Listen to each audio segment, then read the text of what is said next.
would you like to come and visit the Far East with me today to a special spot out in Malaysia?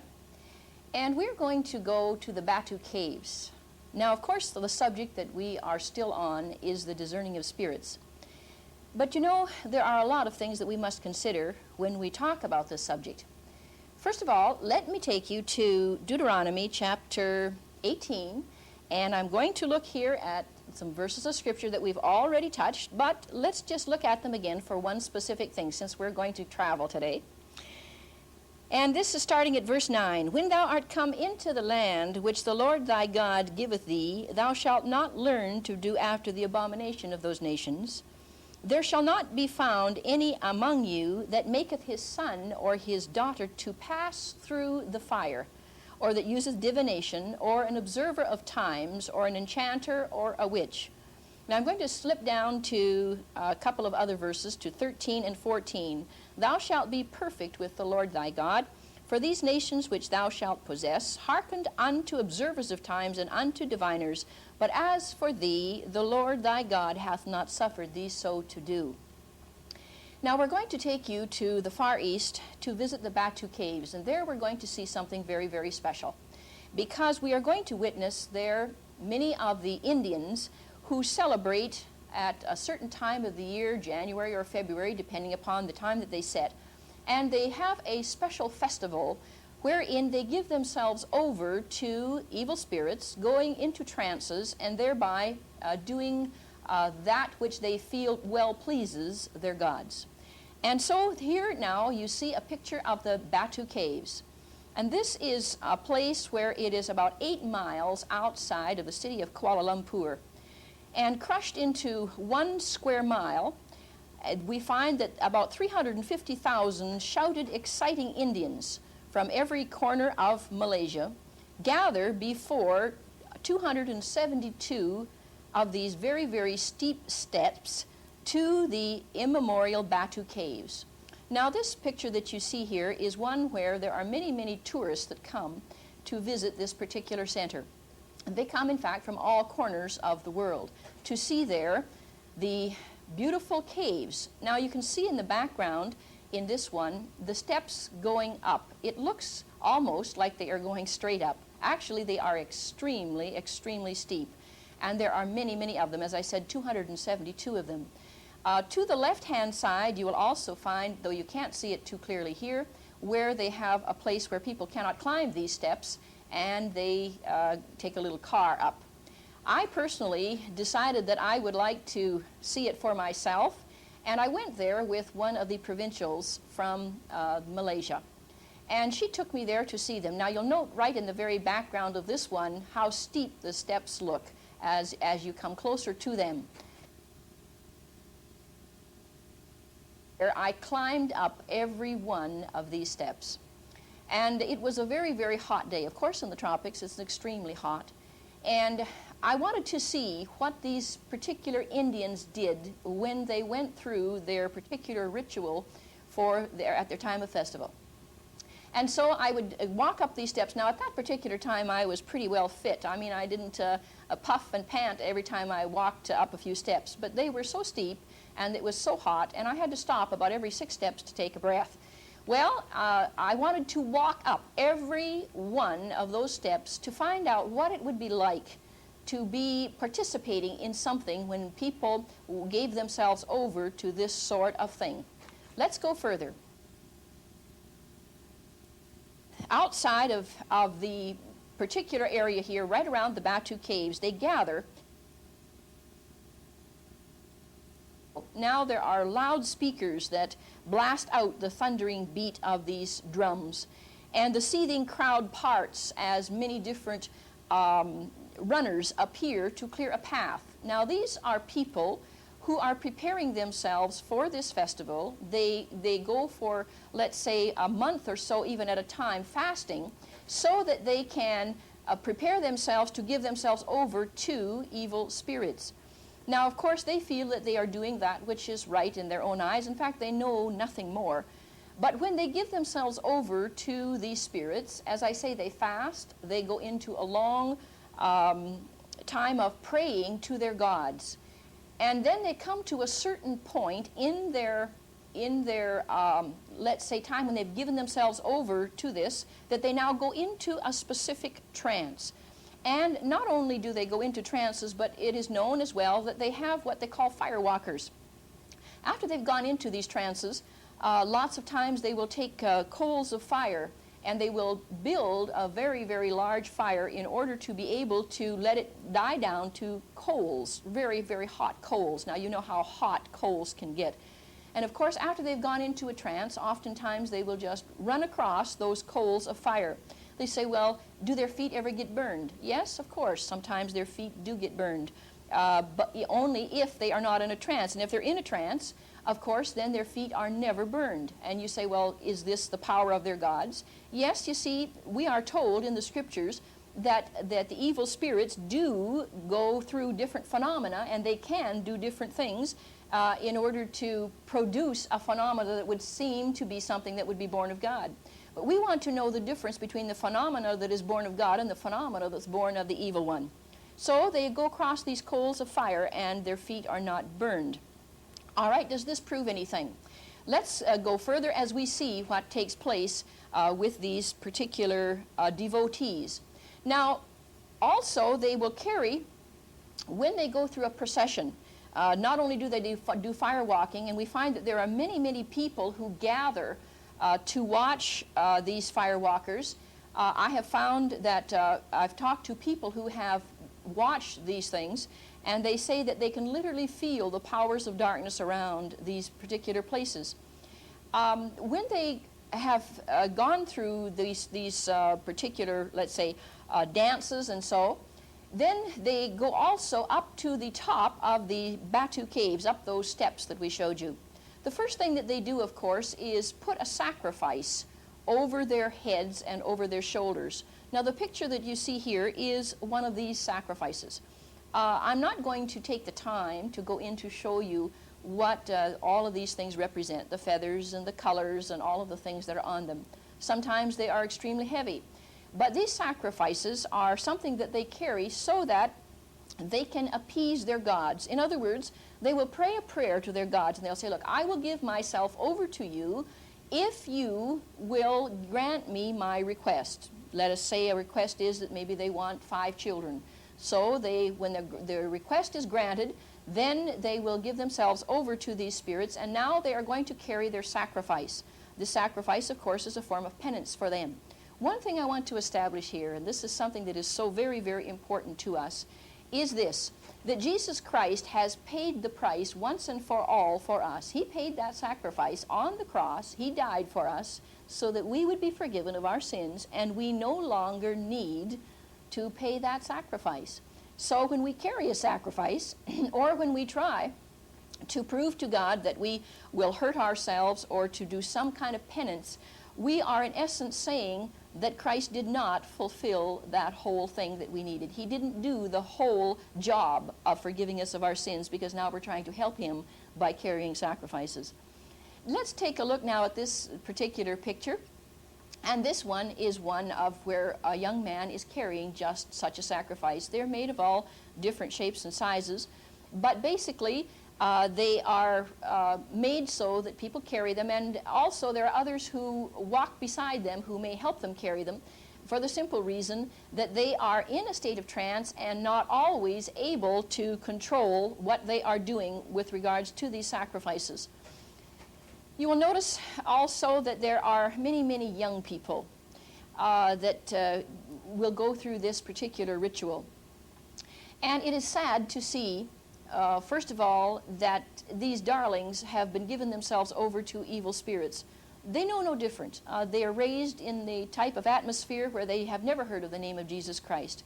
And you will find that the priest often takes these little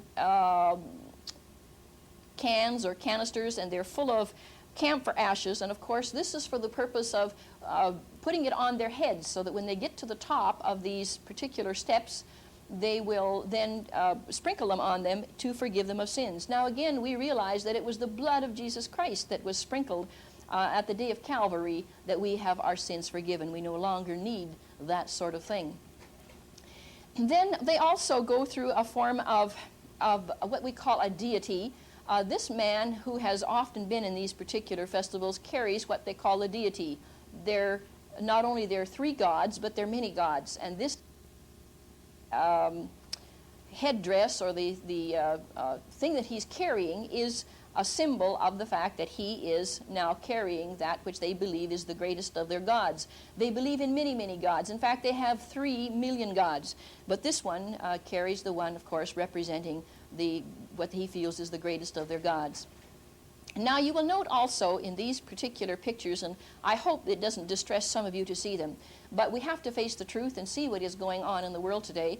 And this particular man carrying this headdress over his head, these skewers are put right into his flesh.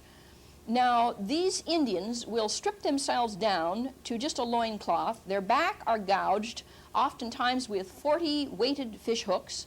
Their arms and legs and chests are similarly tortured, and their cheeks are often pierced with silver skewers.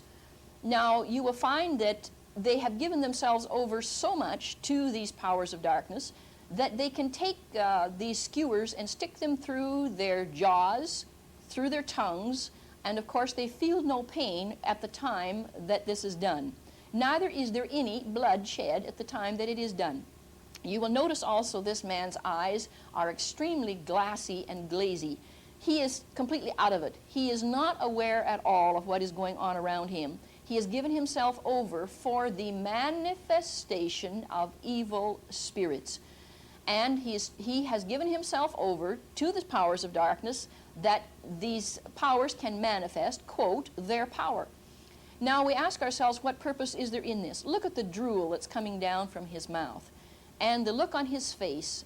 Really, you know, when a person comes to a knowledge of Jesus Christ, the joy of the Lord is our strength, knowing that our sins are blotted out, never to be remembered against us anymore. And when we find that the presence of Jesus Christ can deliver us from the power of darkness, there is joy. And so this man here now senses no joy, and there is nothing beautiful in that knowledge that his sins are forgiven, because he's still trying to pay for them. Here is another man who is carrying a skewer through his jaws, and they're walking along. Note the weighted fish hooks. They usually have goat's milk or something of this nature, and of course their goat's milk is supposed to symbolize purity and forgiveness of sins as well. We are constantly reminded that the enemy is counterfeiting everything that was paid on the cross by Jesus Christ for us. Because when Christ died for us, again, he paid the price once and for all so that we would have forgiveness of sins, and we do not need to go back and do it over and over and over again. Now, here we find also a procession of men and women, and they have so completely given themselves over that there are many, many tourists watching at times like this. One missionary that I had been talking to had been in these particular places. Now, I did not see this procession myself. I went to the caves, and I saw the remains of what had taken place, and I talked to the sisters in the Catholic convent there, and they told me also that they had witnessed many of these things taking place. But when the powers of darkness are so strong and so powerful at a time like this, that they literally, the tourists, feel that presence of the evil one, and they sense such a terrible feeling of oppression and depression, a sense of just horrible feeling of the powers of darkness, that they want to flee away from there. They can't tolerate it anymore.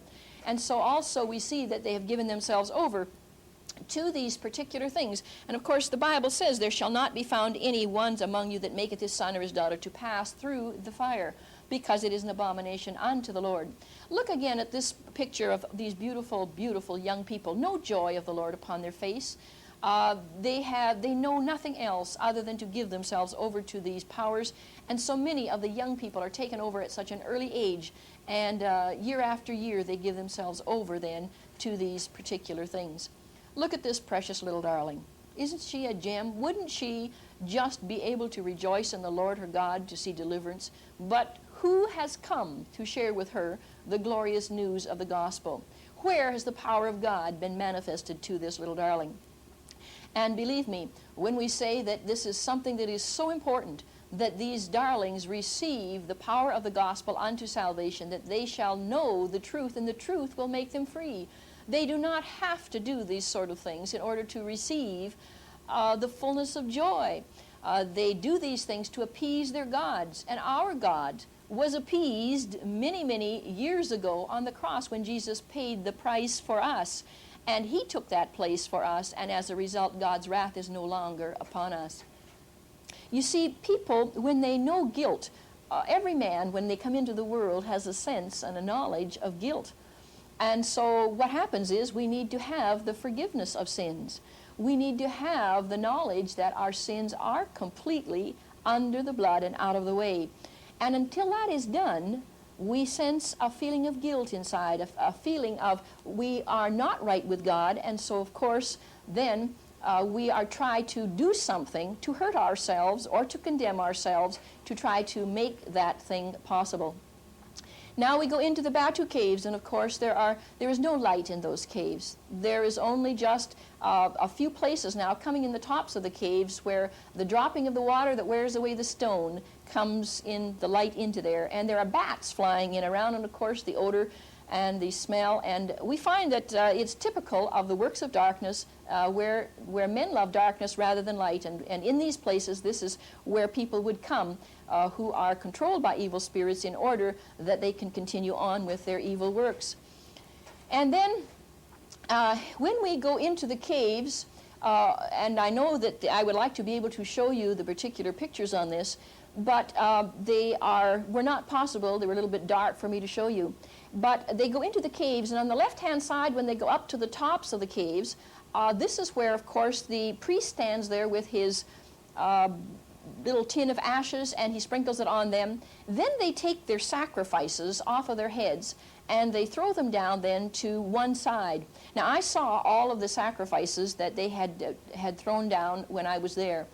And let me say that it usually takes about 3 or 4 hours, or maybe even longer than this, for these people to climb up these steps. It's ever so slow, because there are 1,000 or more penitents that do come up the steps and that do come into the caves, and it takes a long time for this procession to go through. But they've taken the sacrifices now off of their heads, and they stand there and believing then that their sins are completely forgiven until the next time. Well, we know that Jesus Christ paid the price once and for all for us. When I went into the caves, and I wanted so much just to pray out loud in the Spirit. I wanted to shout out to God and say, oh God, when can the light of Jesus Christ come into this place that people will know the truth and the light? And right in the very center of the caves, there is a great portion of light that does come in. And I thought, maybe, Lord, one day the gospel will come in, and these people will be delivered of these things, and they will know the truth, and the truth will make them free. But you know, as standing there in those caves and sensing the power of darkness that seemed to exist, even the sense of the aura of the evil works of the spirit, evil spirits, and I felt that, oh God, I need to get more before you. I need to fast and to pray more, to believe for the powers of darkness to be delivered from these ones who are controlled by evil spirits. And then as I stood at the top of the caves and I looked out over the beautiful country of Malaysia, it was like the Spirit of God had blown with a warm breeze in many, many places. And it was like the Spirit of God was saying, look, I want so much to move upon this land and upon this people. My heart was broken because I realized that so many people do not have the light and do not have the truth. We in these countries of Canada and the United States have got so much to be thankful for. And we need to realize that our God, who is the God of all gods, we should come and worship Him. We should come and believe in Him. And we should consider also those who have not the truth. Let us really today realize that our responsibility before God for what we have in the truth, to be able to set the captives free, and by the discerning of the spirits and casting out of spirits, and by love, that we might be able to share with others the good news of Jesus Christ and bring them to a knowledge of Him who has paid the price once and for all.